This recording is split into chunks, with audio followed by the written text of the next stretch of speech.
Hai, selamat datang di Sabar Talks, tempat di mana kisah hidup jadi pelajaran berharga. Kalau kamu suka cerita yang menyentuh hati, klik subscribe sekarang juga ya.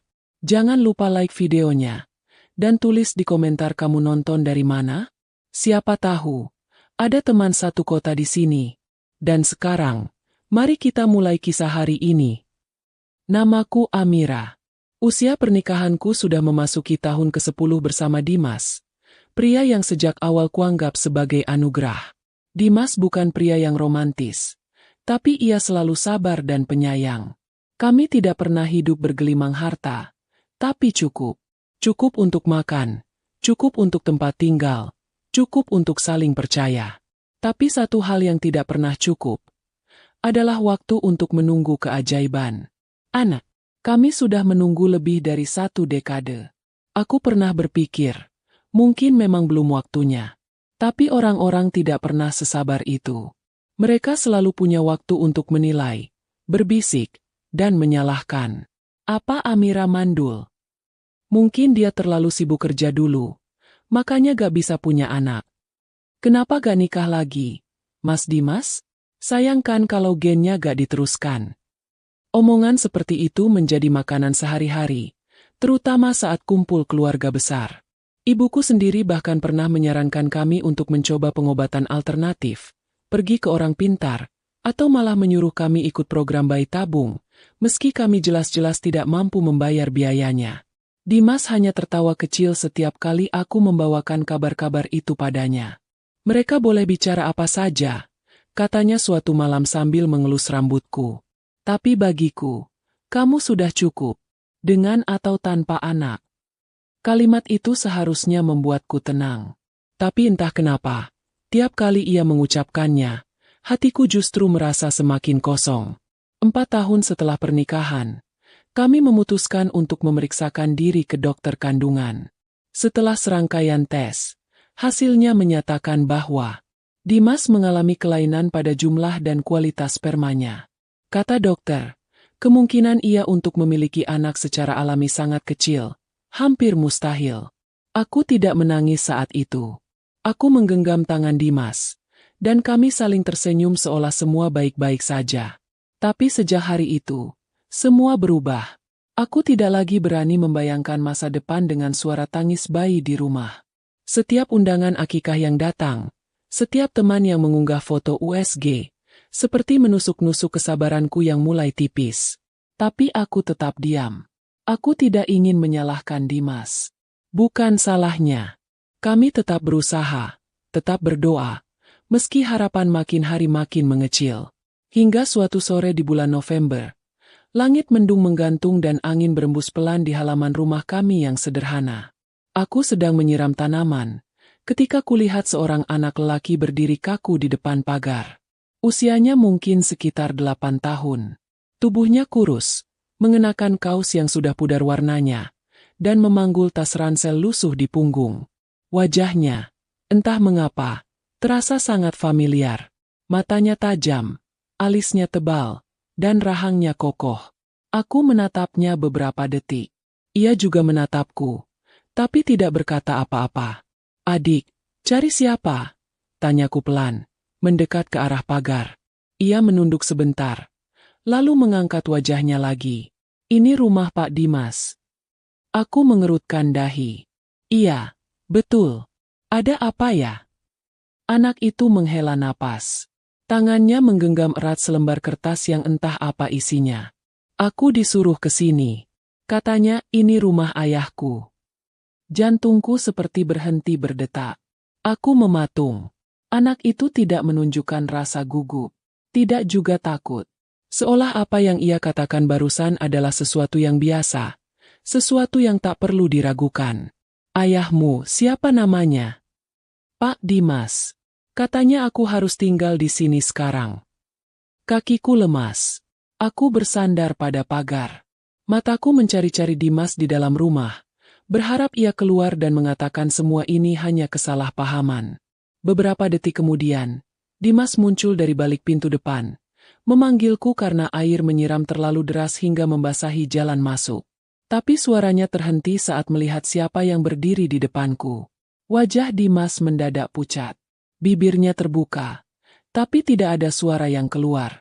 Matanya melebar, memandang anak itu seperti melihat hantu dari masa lalunya. Anak itu membalas tatapannya.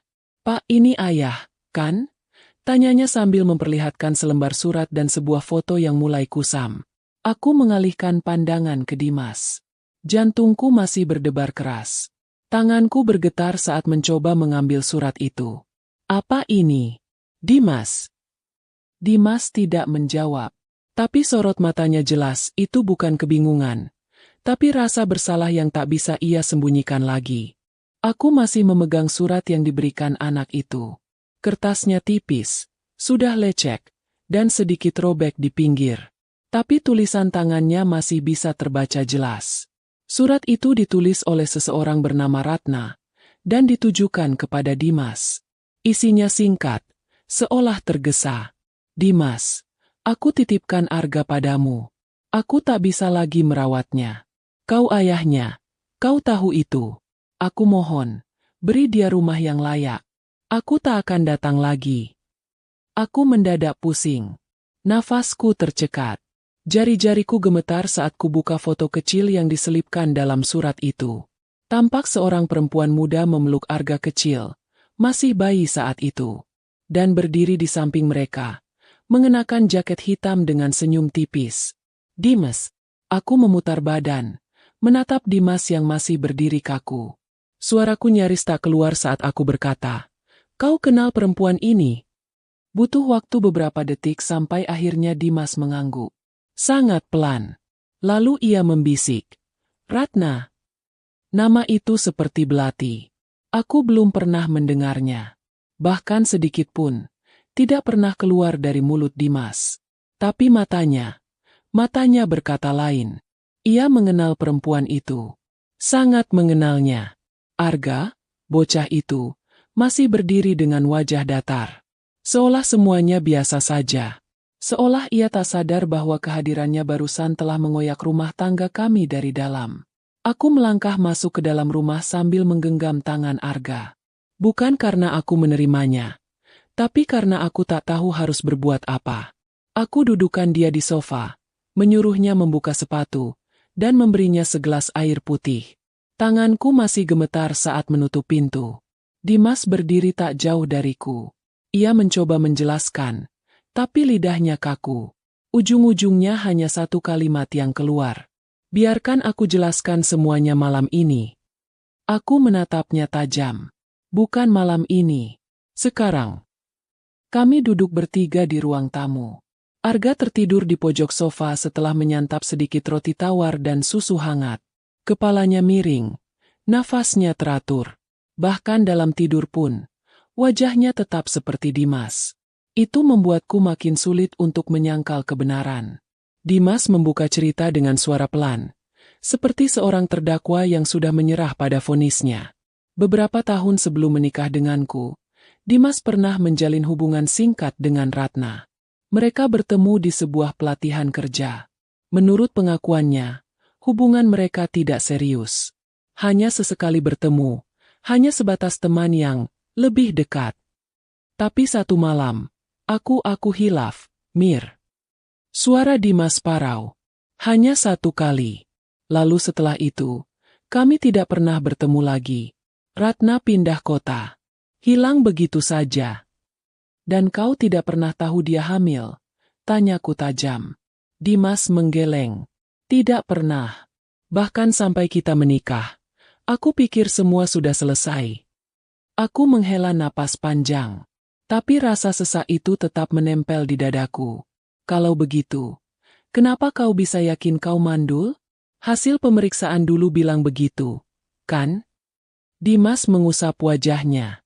Itu yang juga membuatku bingung. Aku baru sadar sekarang. Mungkin diagnosa itu salah. Atau ia tak melanjutkan. Kepalaku pening.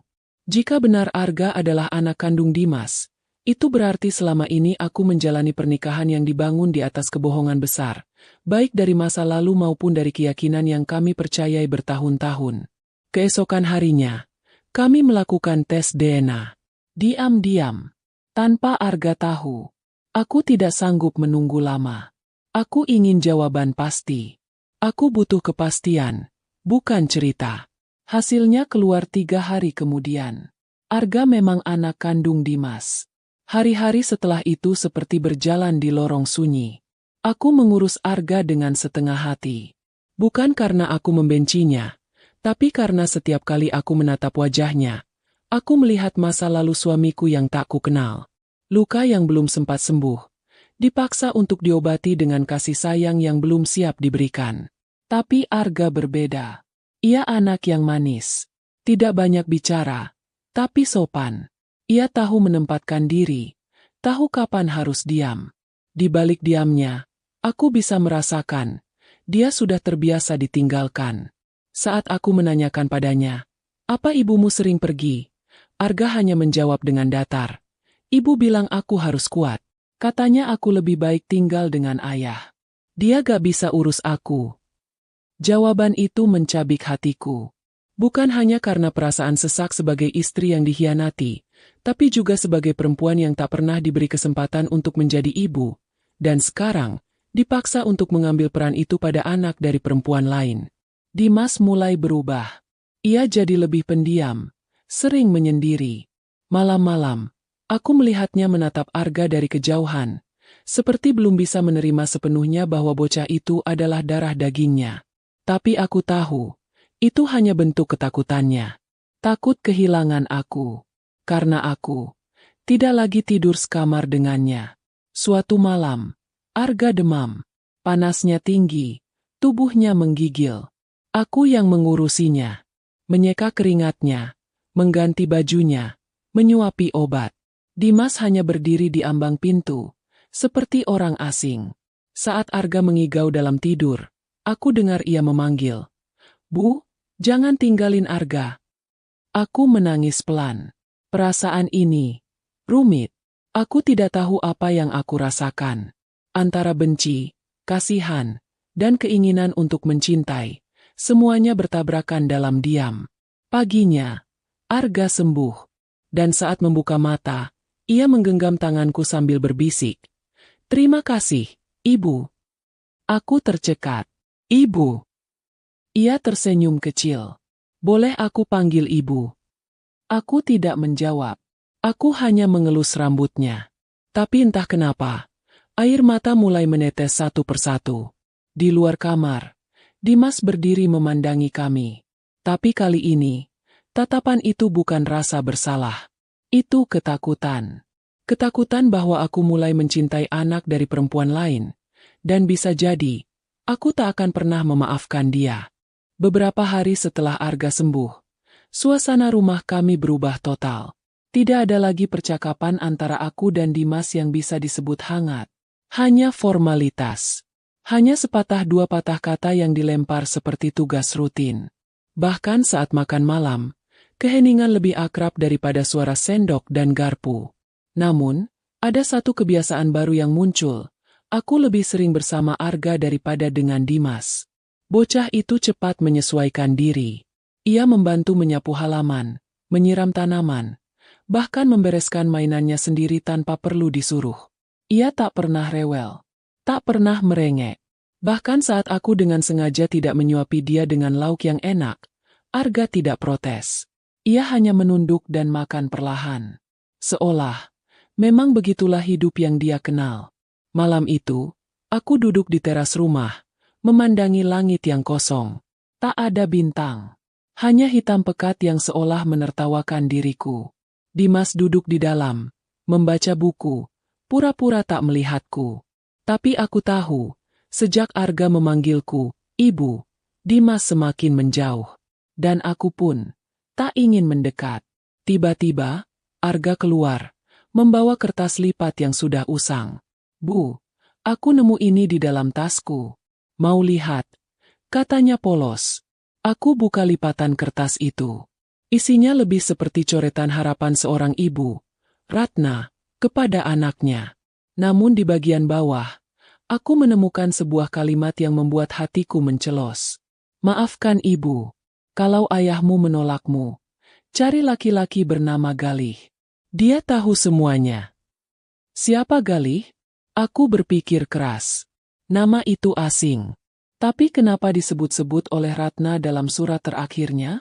Jika ia menyebutnya kepada Arga sebagai alternatif dari Dimas, artinya, Galih ini juga punya keterkaitan. Entah sebagai saudara, teman, atau aku simpan surat itu, pura-pura tak terkejut. Tapi malam itu, aku tidak tidur. Aku mulai mengumpulkan potongan-potongan informasi kecil yang dulu pernah diucapkan Dimas tentang masa lalunya. Tentang pelatihan kerja itu, tentang kota tempat dia tinggal sebentar sebelum bertemu denganku. Pagi harinya, aku pergi diam-diam ke warnet dekat pasar.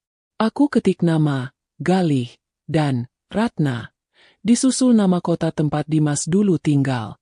Butuh waktu cukup lama. Tapi satu nama muncul di media sosial, dengan lokasi dan usia yang sesuai. Galih Ramadan. Laki-laki parubaya yang bekerja sebagai teknisi komputer di sebuah toko kecil di kota sebelah. Di foto profilnya, ia mengenakan kaos usang, tersenyum dengan gigi tak lengkap. Tapi yang mengejutkan, di beberapa unggahan lamanya, aku melihat foto Ratna. Dan satu foto yang membuat tubuhku lemas. Ratna sedang hamil, digandeng oleh Galih di depan rumah kontrakan tua. Keterangan fotonya hanya satu kalimat.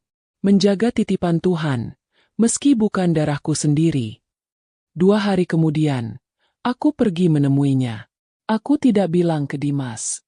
Aku hanya pamit seolah ada urusan belanja keluar kota. Arga kutitipkan sebentar pada tetangga. Aku temukan Galih di toko kecilnya, sedang membenahi kabel printer. Saat aku menyebut nama Ratna, ia langsung berhenti bekerja. Kau siapa? Tanyanya curiga. Aku istri Dimas. Ibunya Arga meninggalkan anak itu di rumah kami. Galih diam lama. Ia menatapku sejenak, lalu mengangguk pelan. Akhirnya Ratna benar-benar menyerahkan dia. Kami duduk di ruang sempit belakang toko. Aroma solder dan debu komputer menempel di udara. Galih membuka cerita, dan setiap kata yang keluar dari mulutnya membuat dadaku makin sesak. Ratna bukan wanita jahat, tapi dia juga bukan wanita yang kuat. Katanya, waktu dia tahu hamil dari Dimas, dia sudah berniat menggugurkan. Tapi dia urung. Aku yang mencegahnya. Kenapa kamu peduli? Aku pernah mencintai Ratna, tapi dia tidak pernah mencintaiku. Galih tersenyum getir. Tapi aku tidak keberatan. Aku tahu dia hamil dari pria lain. Tapi aku janji akan menjaga mereka. Meski cuma sebagai teman. Tapi kenapa sekarang dia meninggalkan Arga? Ratna sakit. Galih menunduk. Kanker serviks stadium akhir. Dia gak bisa kerja. Gak bisa bayar kos. Aku sudah tidak bisa bantu lagi. Dia bilang, kalau suatu hari dia meninggal, Arga harus bersama ayah kandungnya. Dan aku tak sanggup menolak. Suaraku tercekat. Jadi, Ratna meninggalkan anaknya bukan karena tak sayang, tapi karena tak ada pilihan lain. Dan Galih, lelaki asing yang bukan siapa-siapa, justru menjaga anak itu selama bertahun-tahun. Dimas tidak tahu tentang semua ini, lanjut Galih. Kami tak pernah berhubungan sejak dia menikah. Tapi Ratna tetap berharap, suatu saat Dimas akan mau menerima Arga. Aku pulang dengan kepala penuh beban. Aku ingin marah. Tapi entah kepada siapa. Dimas? Ratna? Takdir. Sesampainya di rumah, kulihat Dimas sedang duduk di lantai, menemani Arga menggambar. Wajahnya lelah. Tapi ia tersenyum saat melihatku datang. Senyum yang dulu selalu kurindukan. Kini hanya terasa seperti topeng. Malam itu, aku beritahu semuanya. Tentang Galih. Tentang Ratna, tentang penyakit yang membuatnya menyerah, dan tentang semua pengorbanan yang dilakukan seseorang yang bukan siapa-siapa, tapi mencintai Arga lebih dari siapapun. Dimas tak berkata apa-apa lama sekali. Ia hanya duduk, memegangi kepalanya. Kenapa kau tak pernah bilang ada masa lalu seperti ini? Tanyaku pelan. Aku malu. Jawabnya akhirnya. Aku takut kehilanganmu. Aku pikir masa lalu sudah mati. Tapi ternyata, tidak. Masa lalu bisa tumbuh dan berjalan. bahkan mengetuk pintu rumah kita dengan membawa koper. Aku menatapnya lama. Yang membuatku sakit bukan masa lalumu, Dimas, tapi kebohonganmu. Sejak malam itu, aku tidak bicara banyak lagi padanya. Aku mulai memikirkan sesuatu yang belum pernah benar-benar kupikirkan sebelumnya. Bagaimana jika aku tak lagi tinggal di rumah ini? Bukan karena aku tak mencintai Arga, tapi karena aku sudah kehilangan fondasi kepercayaan terhadap pria yang kupilih untuk menua bersama. Aku mulai diam-diam menyusun berkas-berkas. Surat-surat penting, tabungan, sertifikat, dan aku tahu, waktu untuk membuat keputusan besar sudah semakin dekat. Malam itu, aku terbangun lebih awal dari biasanya. Jam menunjukkan pukul 3:10. Suara hujan rintik di atap rumah terdengar seperti bisikan-bisikan pelan yang memanggil pikiranku untuk kembali menimbang segalanya.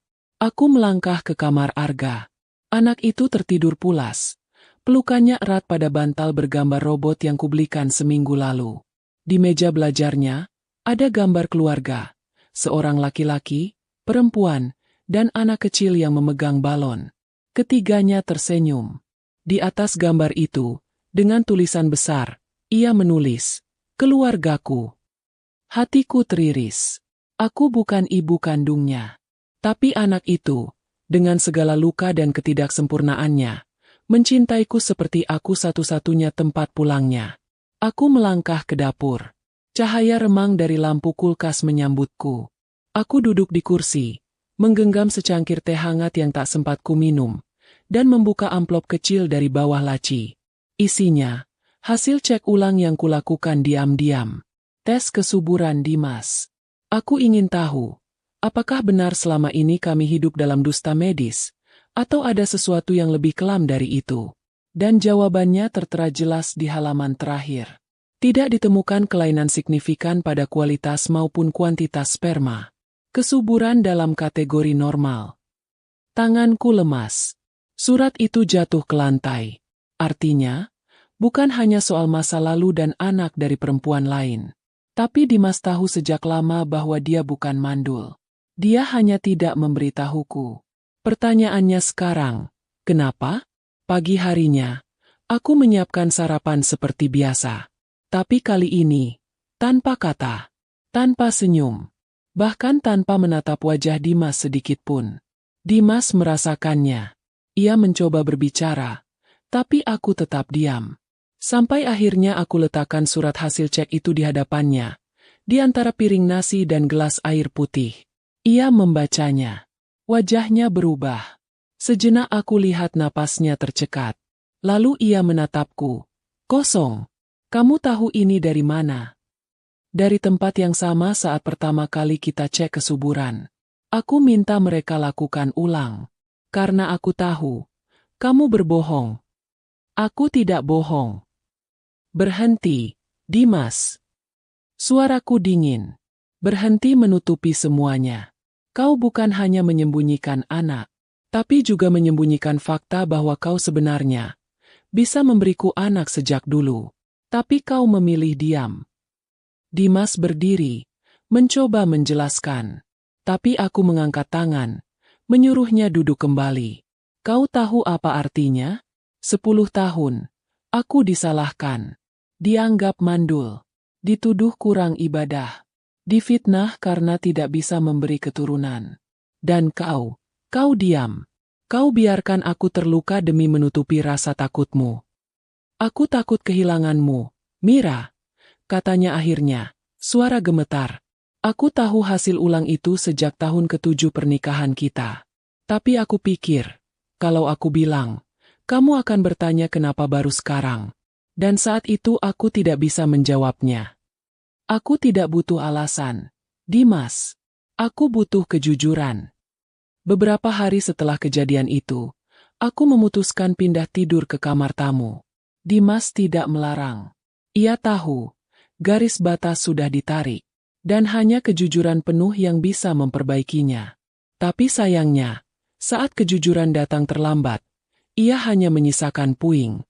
Arga mulai bertanya, "Kenapa ibu sekarang tidur di kamar lain?" Aku tak tega menjawab. Tapi aku tahu, Dia bukan anak kecil biasa. Luka-luka yang ia bawa membuatnya lebih dewasa dari usianya. Ibu dan ayah sedang banyak pikiran, jawabku akhirnya. Tapi kamu tidak perlu khawatir. Ibu tetap di sini. Tapi malam itu, Arga melakukan sesuatu yang tak kuduga. Ia memberiku selembar kertas gambar. Sama seperti sebelumnya, ada gambar keluarga. Tapi kali ini, hanya 2 orang, aku dan dia. Di bawahnya tertulis, kalau cuma ada ibu, Arga juga tetap bahagia. Aku menangis. Anak ini bukan hanya hadir membawa luka, tapi juga kekuatan. 2 minggu berlalu. Aku mulai mengemasi sebagian barang-barang pribadiku. Dokumen, pakaian, buku. Tapi tidak semua. Karena aku belum siap benar-benar pergi. Hingga suatu malam, Dimas masuk ke kamar tamu dengan mata merah. Aku tahu aku tidak layak dimintai kesempatan kedua, katanya pelan.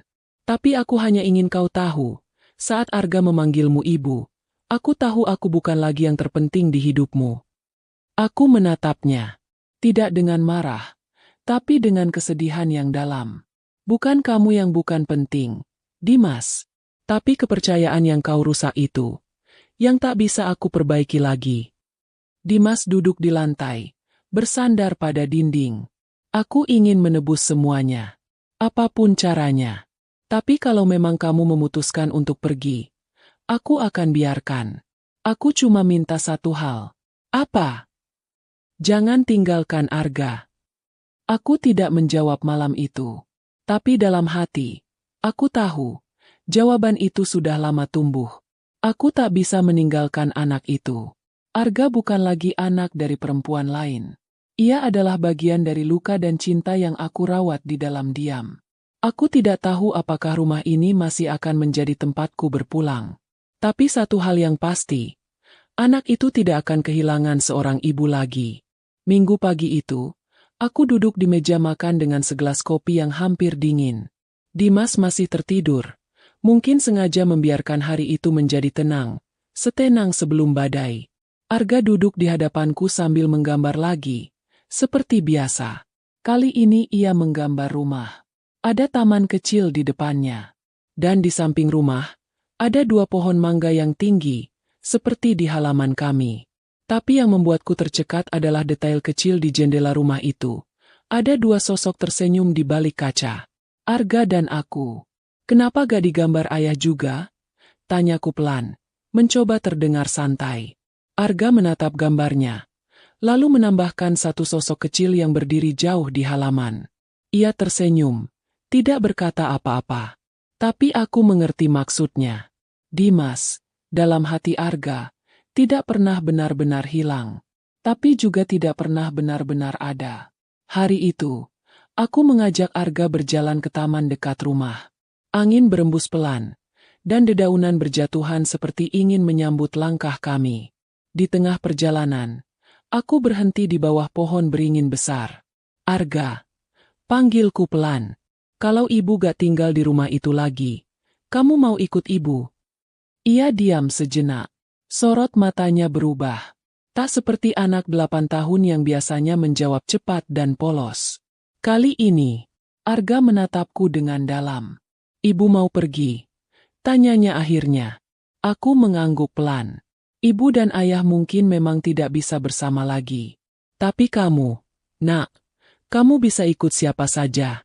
Bisa tinggal di rumah mana saja.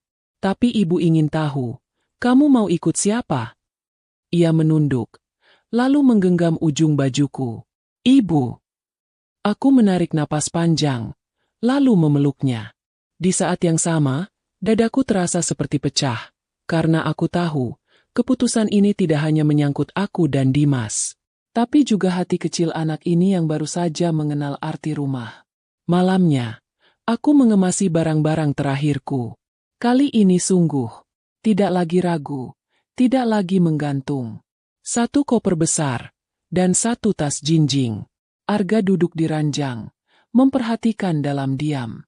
Ia sudah membereskan mainan dan bajunya, seperti yang kubilang pagi tadi. Dimas berdiri di depan pintu.